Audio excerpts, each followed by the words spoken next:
Good? Yes. Okay. Thank you for coming.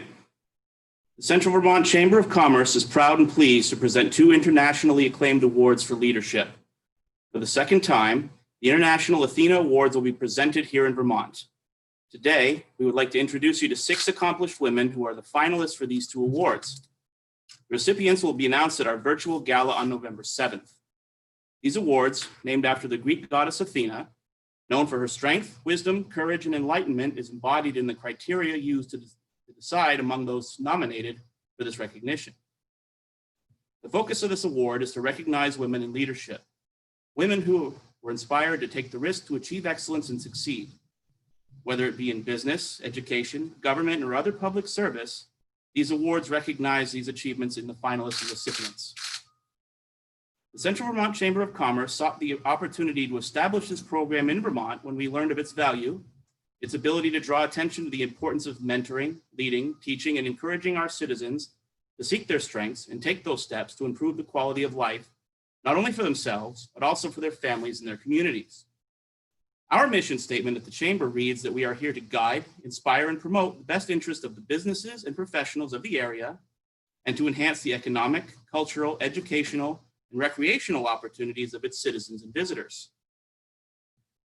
This awards program enhances our ability to deliver this mission and inspire more of our citizens to seek opportunities and take the risks to succeed. This gala is a monumental undertaking for our Chamber every year. We began planning this gala the day after the last one, but it's an effort we take on gladly. Our staff members, Tanya Barnett and Jeanette Kingsbury, worked very closely with the volunteer committee to deliver a program worthy of the prestige of this international award. I'm very proud of their effort and would like to take this opportunity to thank them, as well as our committee of dedicated volunteers, for all of their hard work. None of us expected the pandemic to last this long or reach into our lives this deeply. This year has driven home more than anything else could just how important the virtues of leadership are, and we decided early on it was more important than ever that we recognize these virtues in our fellow Vermonters. It is a grueling schedule and at times a rocky path, but it has led us to here to today's announcement, and I feel I can speak for everyone that the work was worth it.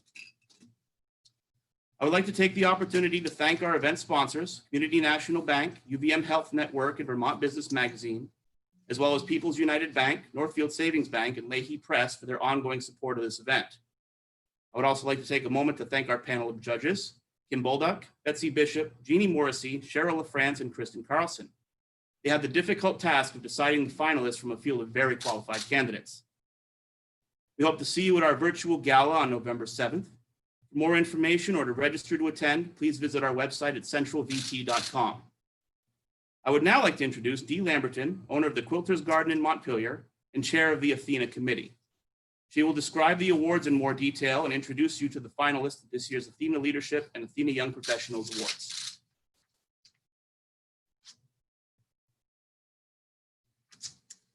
Thank you, Kevin. Hi, everybody. Good afternoon.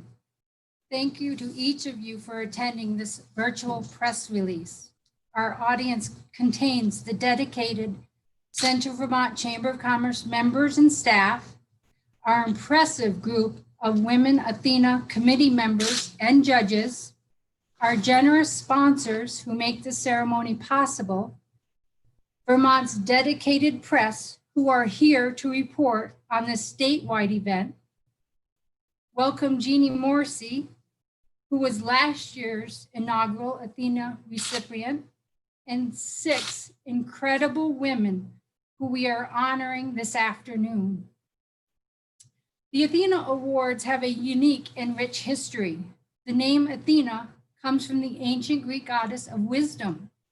Last year, the Central Vermont Chamber of Commerce had the foresight to bring this international award to our state.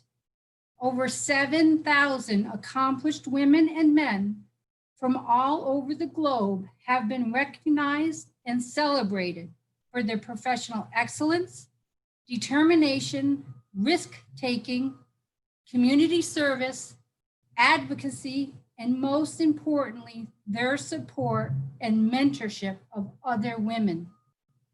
The spirit of generosity and commitment to other women, while always is important, is especially vital now.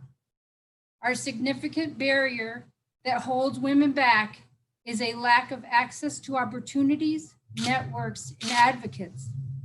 The Athena Award celebrates women who strive towards the highest level of professional accomplishment, excel in their chosen careers, and contribute to their communities. What makes the Athena Award special is that honorees have a track record of helping other women pursue their dreams and achieve their goals. Success rarely happens in a vacuum, and when women succeed, they create a path for others to follow. We had an impressive list of nominees this year, and I can wholeheartedly say that it was no simple task for our judges to narrow down these nominees to the final 3 in both categories. Whether you know our finalists and the work that they have accomplished or will be learning about them for the first time today, I promise that you will be wowed and utterly amazed by their individual and collective achievements, as well as their passion for helping others. The 2020 Athena Award finalists are without a doubt transforming our great state of Vermont. They are an inspiring group. They've made a difference in our community, in their profession, and in their lives of other women. If you find yourself longing for a sense of connection and purpose, I encourage you to follow their example and to reach out to someone who could use your help. It is truly my privilege to introduce you to the finalists of both the Athena Leadership Award and the Athena Young Professional Leadership Award. I'll start with the Athena Young Professional Leader. First is Kristen Balshunat. She's originally from Glens Falls, New York, is a conservation specialist for the Winooski Natural Resources Conservation District. Through her energetic, creative, knowledgeable personality, she has significantly boosted the program's reach and notoriety. In her current role at Winooski NRCD, Kristen empowers community members from farmers to city dwellers to make changes that improve water quality, soil health, and wildlife habitat. Even through the loss of some funding due to COVID-19 cutbacks, Kristen designed ways for the impassioned volunteers in her community to continue an 8-year study on the health of their brooks. Watershed groups statewide asked Kristen to share her process with their own communities after they too felt the funding squeeze. She coordinates the Rethink Runoff Stream team, organizes riparian tree planting events, works with farmers to write nutrient management plans, provides training to partners, and volunteers and mentors summer interns. She has a good eye for the challenges of working in a male-dominated science field and has unabashedly redefined the work to help grow a network of female environmental scientists. She is an active community scientist involved in projects like eBird, iNaturalist, spotted salamander research, and bird banding. Kristen volunteers at Old Spokes Home, where she refurbishes donated bikes to share with community members in need and has supported Migrant Justice, Committee on Temporary Shelter, Vermont Racial Justice Alliance, and Vermont Community Garden Network by fundraising and or volunteering to advocate for their causes. In her free time, Kristen enjoys hiking, birding, painting, gardening, and canoeing. Kristen is truly an emerging and dynamic leader in Vermont's environmental field, and serves as a great role model for other women seeking a career in their sciences. Congratulations, Kristen. And if you would like to unmute your Computer, please say a few words so people can recognize you. Hello. Wait, you're still muted. Are you unmuting? Can you Can you unmute? hear me now? Hi, there you are. All right. Hey, thank you so much. It's an honor to be nominated, and I can't wait to hear about the wonderful work of everyone else who's been nominated this year. Great. Thank you. Whoops, I went to page 4. I got to go to page 3. Next is Mary Mav Brannigan.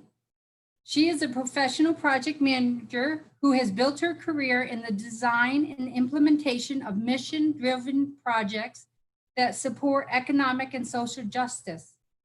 As Assistant Vice President of Communications and Policy at Associates for Training and Development, Mary Mav has been on the cutting edge in the field of workforce development, helping to expand Associates for Training and Development's work across 5 states in the Northeast, serving thousands of low-income senior citizens with innovative and effective paid job training opportunities. Her expertise has benefited many organizations and efforts that promote the education and financial literacy of low-income and marginalized women. Mary has managed workforce development projects for special populations for almost 10 years. She promotes programs that address poverty, helping to stabilize vulnerable people and build communities. Her extensive history of volunteer work includes serving as a catechist for the Vermont Roman Catholic Diocese, wherein she has instructed adolescents on religious principles, including kindness and compassion, and a curriculum that keeps children safe from exploitation and abuse. Mary has been previously recognized as a rising star by Vermont Business Magazine and Vermont Young Professional of the Year by Vermont Young Professionals Organization. Mary enjoys bare fitness and is working on a cookbook of experimental craft cocktails. She has been to Las Vegas 26 times and has a beautiful tricolored cat named Gretel. Congratulations, Mary. Can you unmute and say hi? Good afternoon. Thank you for Hey. having me. It's an honor to be here, and I'm certainly humbled to hear about the many accomplishments of every woman on this call. Thanks for having me. It's nice to be here. Great. Thank you, Mary. Next, we have Lisa Dion. She is an innovative full-time lecturer of computer science at UVM since 2016 and a student advisor. Each semester, she teaches courses to hundreds of sophomore, junior, and senior computer science majors and minors. She received an Innovation in Teaching Award from UVM's College of Engineering and Mathematics Sciences in May of 2019. Her workload also includes advising 30 to 40 students each semester and serving on the department and college level committees. She is also the full factory advisor for the Society of Women in Computer Science Student Club and attends the Grace Hopper Celebration of Women in Computer Science and Computing Conference each year. These groups aim to support gender equality in the extremely male-dominated fields of technology and computing. In the spring of 2017, Lisa started a local chapter of Girls Who Code in Vermont, which promotes engagement of women in computer science and teaches girls to program. She has also served as the Vermont affiliate coordinator of the Nation Conference of Women in Technology, which awards high school and college-age women who aspire to involve computing in their future careers. She is committed to supporting the success of women in computer science and has made many concrete related efforts in her role at UVM. She is a model, instructor, innovator, and contributor to the diversity and richness of the UVM campus community.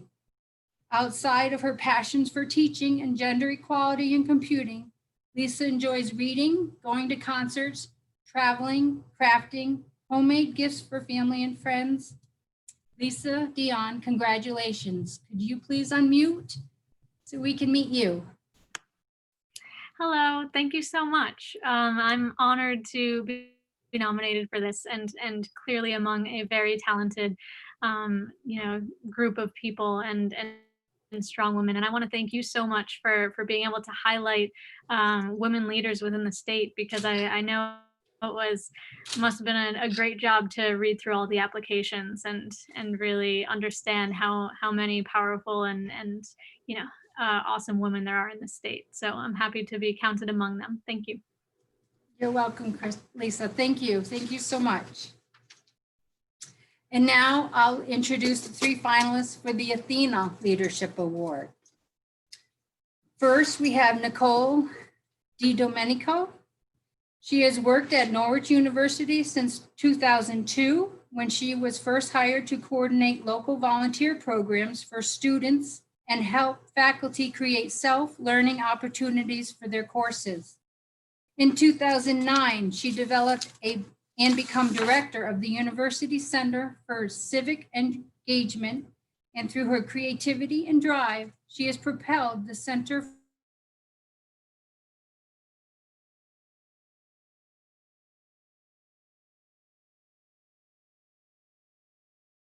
She helped to establish the center's first endowment, which has since been renamed the Carol W. Todd Fund for Civic Engagement.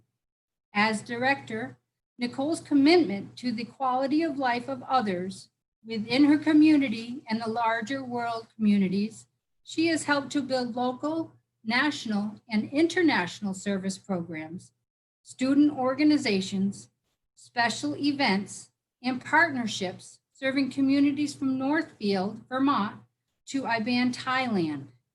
She routinely works with over 40 students, staff, and volunteer leaders annually to direct the university's Vision Abroad program, which promotes the active participation of Norwich students in their community and the larger world. While working at Norwich, Nicole has also served several nonprofits as a member of their board of directors, such as the Green Mountain United Way, Planting Hope, Inc., and Serve of Northfield. She continues to consult nonprofit organizations on a pro bono basis with a focus on strategic planning, fundraising, and board development. Through her efforts, Nicole impacts children and families directly and significantly in our community. In Nicole's free time, she serves as the project coordinator for an NGO in Tanzania, which combines vocational training and residential care for orphaned youth. She cherishes the friendship she's developed with her students as they've graduated and kept in touch over the years. And her favorite pastimes include gardening, reading, volunteering as a member of the Barry Rotary Club, and spending time with her family. Congratulations, Nicole. Could you please unmute so we could meet you?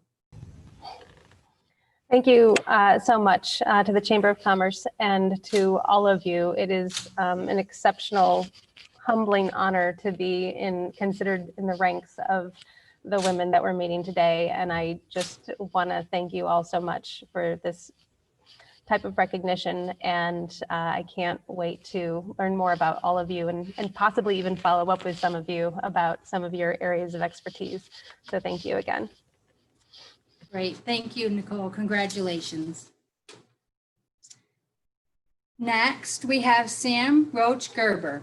Originally from Massachusetts, Sam consults, coaches, advises hundreds of entrepreneurs each year as vice president at Vermont Center for Emerging Technologies.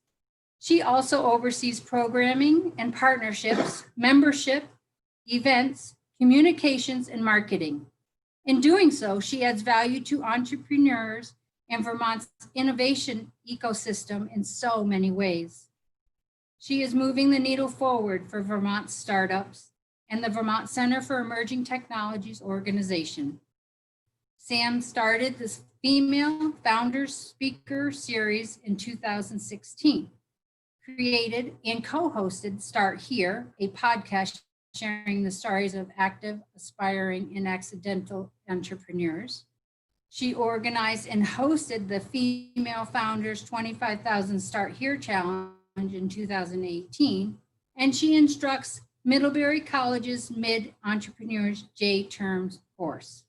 Sam is on the board of Vermont Works for Women, which is an organization near and dear to her heart, and Launch Vermont, and is an investment committee member of the Burlington Telecom Innovation Fund.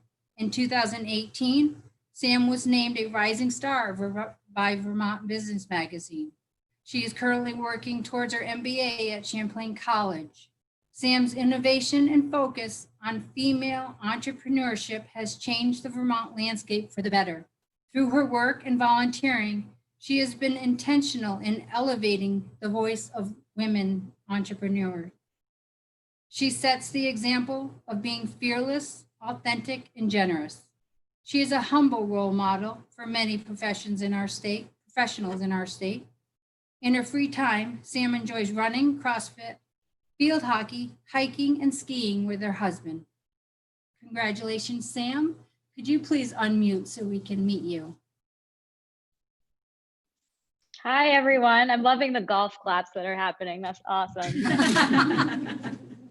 I really thought someone was pranking me when I got the phone call that I was nominated, and I'm working on my imposter syndrome with myself here, but truly honored to be part of today's event and as a nominee. And I've just really enjoyed looking each of you up and learning about what you've been up to. And I'm constantly blown away by all the incredible women that are part of this state. So thank you to Tanya and Dee and their teams, Athena and the Vermont Central Vermont Chamber for doing this important work. I'm happy to be here. Thank you, Sam. Congratulations. And our next finalist is Liz Sharp. She has worked at Capstone Community Action in Barrie for the past 6 years, has committed community leadership. Her committed community leadership has helped motivate women across the economic divide to transform their lives. Through her skills at financial coaching and her compassionate ability to connect with people of diverse backgrounds, Liz has counseled over 500 economically disadvantaged individuals, primarily women, and given them the skills and courage to take control of their lives. She initiated a special pilot program to work with unemployed parents receiving state assistance, 95% of whom were women, to establish skills in budgeting, credit building, and financial literacy. Liz's dedication and success was essential to Capstone's ability to sustain and grow the financial empowerment program as a recipient of a 3-year grant from Northfield Savings Bank and philanthropic support.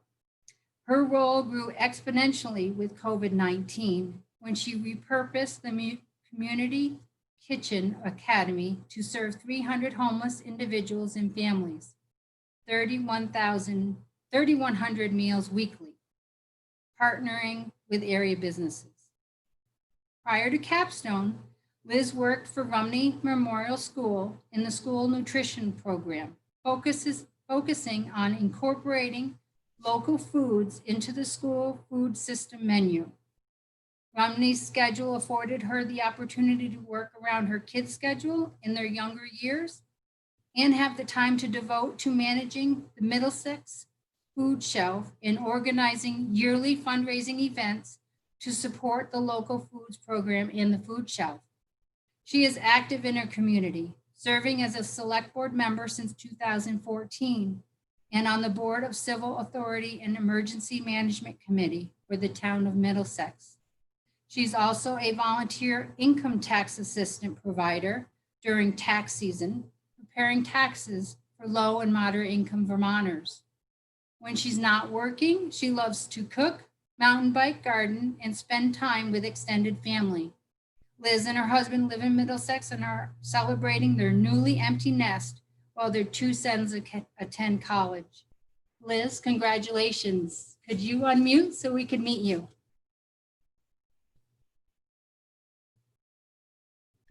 Hi, everyone. Can you hear me? Yes. Okay, great.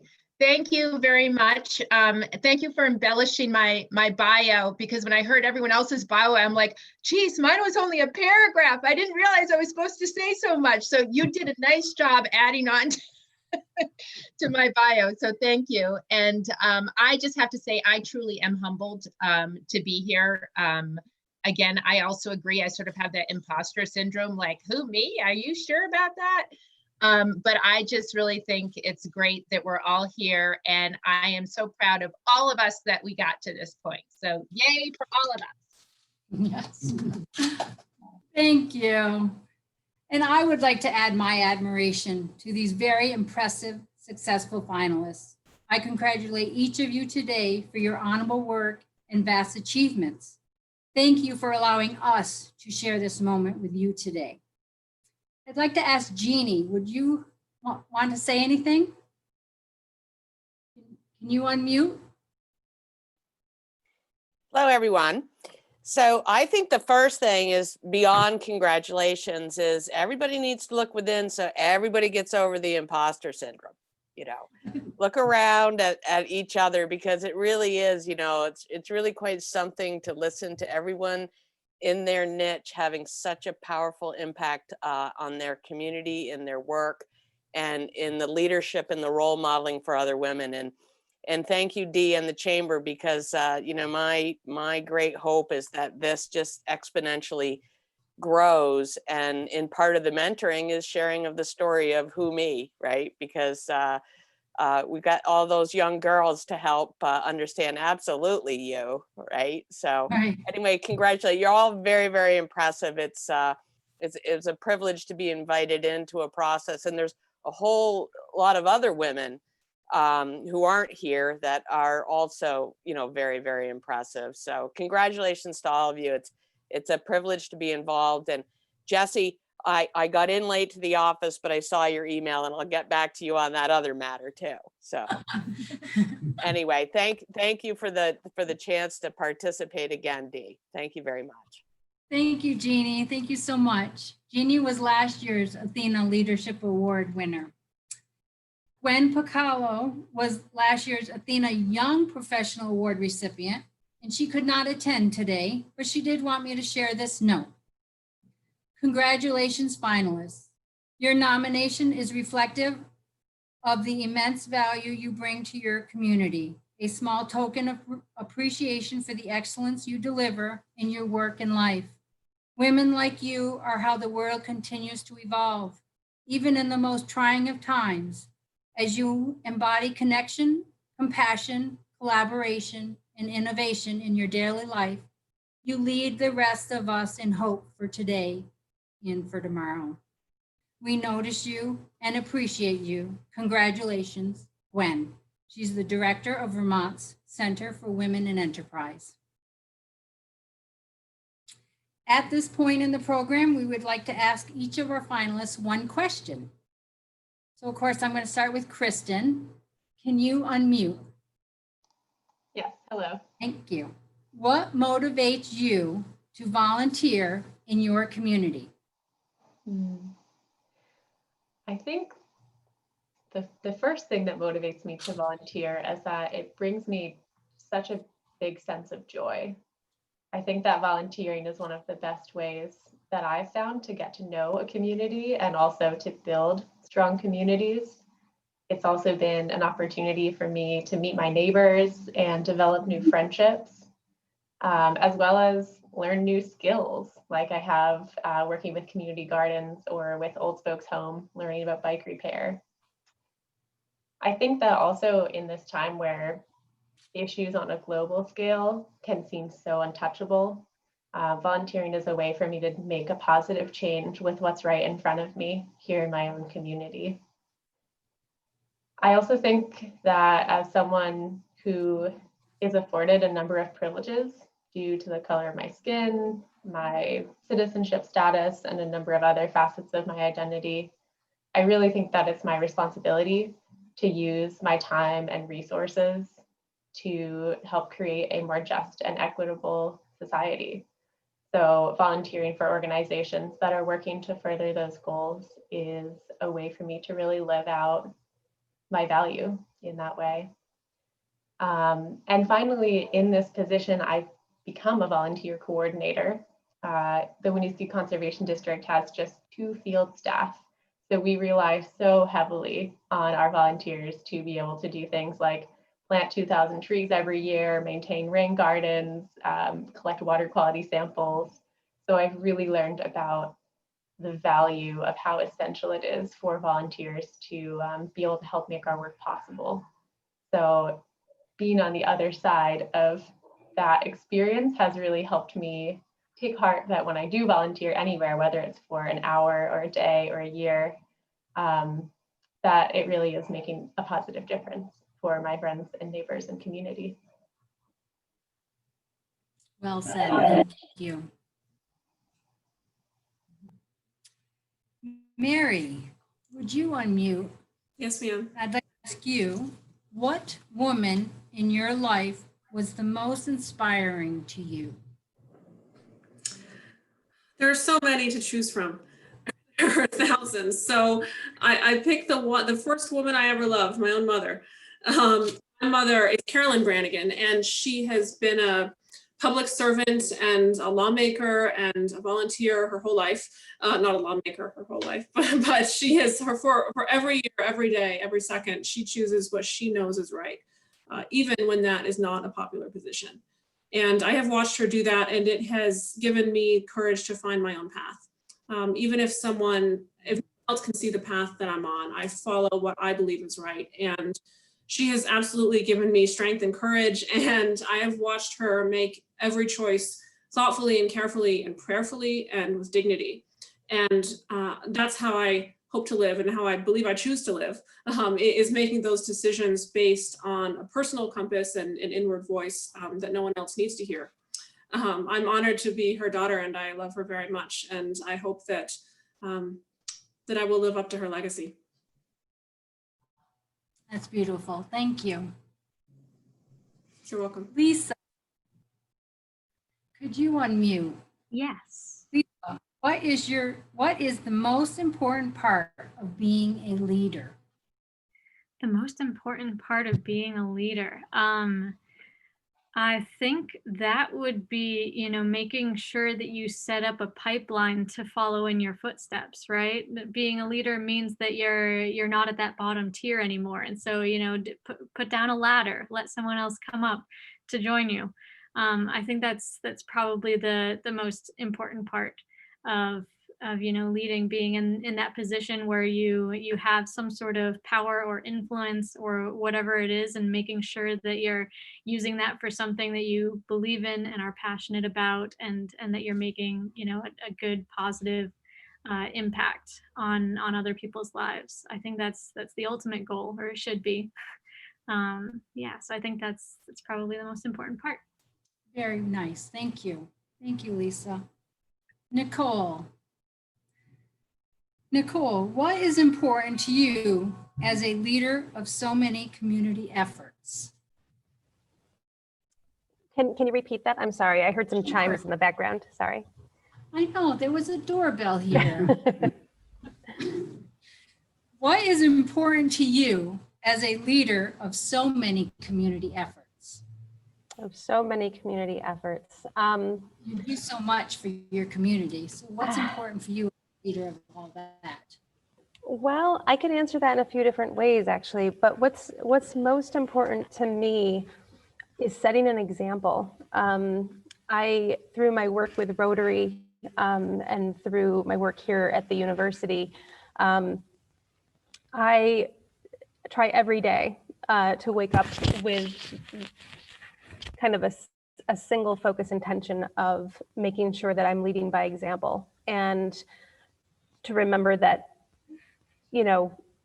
whether I'm conscious of it all the time or not, my actions are being watched, and I have to be the change I wish to see, if you will. And regardless of the context, regardless of what group I happen to be working with, whether it's with students that I'm trying to teach them the leadership skills to lead their peers in serving others, like Special Olympics or Habitat for Humanity or Girls Who Code, or this residential and vocational training center in Tanzania, who actually is being directed by a young woman who I met when she was 13 years old and happened to stay in contact with.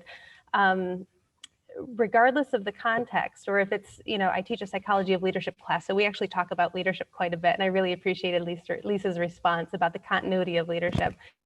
I think what's important is really just setting the example. I have a 2-year-old daughter now, and she's a little Leo, a boss in her own right, and it's really important for me to remember that she too is watching me and doing what I know to be the right decision at that time with the information I have, and just helping any way I can. I think that for me also what's really important is networking people and never allowing myself to kind of live under the illusion that I am the answer, I can do everything. We always talk about, if you want something done, ask a busy person. That's a really easy way to burn people out, and remembering to ask for help and to spread the work out and to build a network of support, so that if something happens and you can't deliver for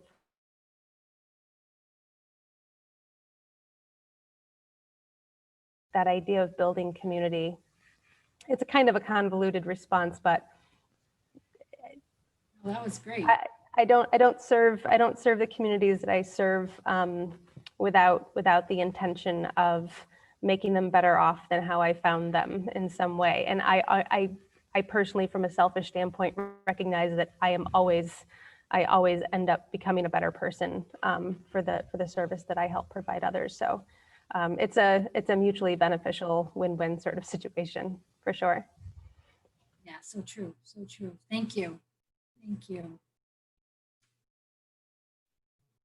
Sam, I have you next. What do you consider to be the most important role of a leader?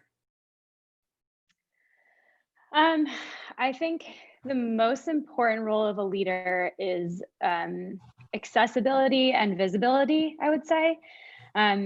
As a young woman, I didn't have a clear path forward. I didn't know what I wanted to do or where I wanted to go. And that was really debilitating and limiting. And when I had leaders and mentors that sort of showed me a path of what was possible, and some, you could call that mentorship or storytelling, or, as Lisa said, that sort of ladder, right, for others behind you. I think that's what really makes the difference. If you kind of see someone in a role that you could see yourself in, that's when doors open up. So I think when leaders and mentors are willing to open themselves up and be accessible, and be visible, and show their path and their struggles and their successes and how they got to where they are, that's when I think it opens up doors for everyone else. And that's part of why I do the work I do with Vermont Works for Women, is they do that for young girls. And I think of little Sam, and how many opportunities would have opened if she had seen that type of mentorship and leadership as a young girl.